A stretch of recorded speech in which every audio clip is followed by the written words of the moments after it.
କାଳୁର କାହାଣୀ। ଘଞ୍ଚ ଜଙ୍ଗଲ ଭିତରେ ଏକ ଗୁମ୍ଫାରେ ଗୋଟିଏ କୁନି ପୁଅ ଖେଳୁଥିଲା। ତାର ନାଁ ଥିଲା କାଳୁ।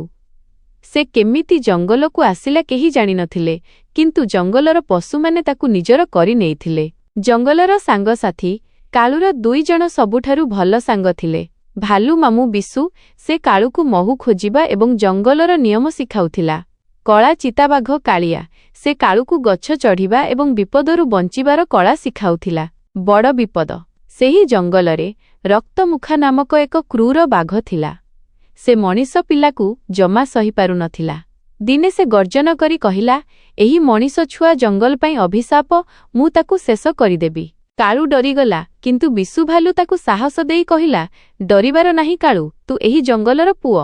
ତୋ ପାଖରେ ସେହି ବୁଦ୍ଧି ଅଛି ଯାହା ବାଘ ପାଖରେ ନାହିଁ। ବୁଦ୍ଧିର ବିଜୟ। କାଳୁ ଦେଖିଲା ଯେ ବାଘଟି ଜଙ୍ଗଲର ଏକ ପୁରୁଣା ପୋଖରୀ କୂଳରେ ଶୋଇଛି। ସେ ନିଜ ବୁଦ୍ଧି ଖଟାଇ ଶୁଖିଲା କାଠି ଏବଂ ପଥର ଘଷି ନିଆଁ ବାହାର କଲା। ବାଘଟି ନିଆଁକୁ ଦେଖି ବହୁତ ଡରିଗଲା, କାରଣ ଜଙ୍ଗଲର ପଶୁମାନେ ନିଆଁକୁ ଲାଲ ଫୁଲ କୁହନ୍ତି ଏବଂ ସେଥିରୁ ଦୂରେଇ ରହନ୍ତି। କାଳୁ ଏକ ଜଳନ୍ତା ବାଡ଼ି ଧରି ବାଘ ଆଡ଼କୁ ମାଡ଼ିଗଲା। ରକ୍ତମୁଖା ବାଘ ଭୟରେ ଜଙ୍ଗଲ ଛାଡ଼ି ପଳାଇଲା। ସବୁ ପଶୁମାନେ ଖୁସି ହୋଇଗଲେ ଏବଂ କାଳୁକୁ ଜଙ୍ଗଲର ରକ୍ଷକ ବୋଲି ଘୋଷଣା କଲେ। ଶିକ୍ଷା। ଶରୀରର ବଳ ଅପେକ୍ଷା ବୁଦ୍ଧି ଏବଂ ସାହସ ସବୁଠାରୁ ବଡ଼ ଶକ୍ତି।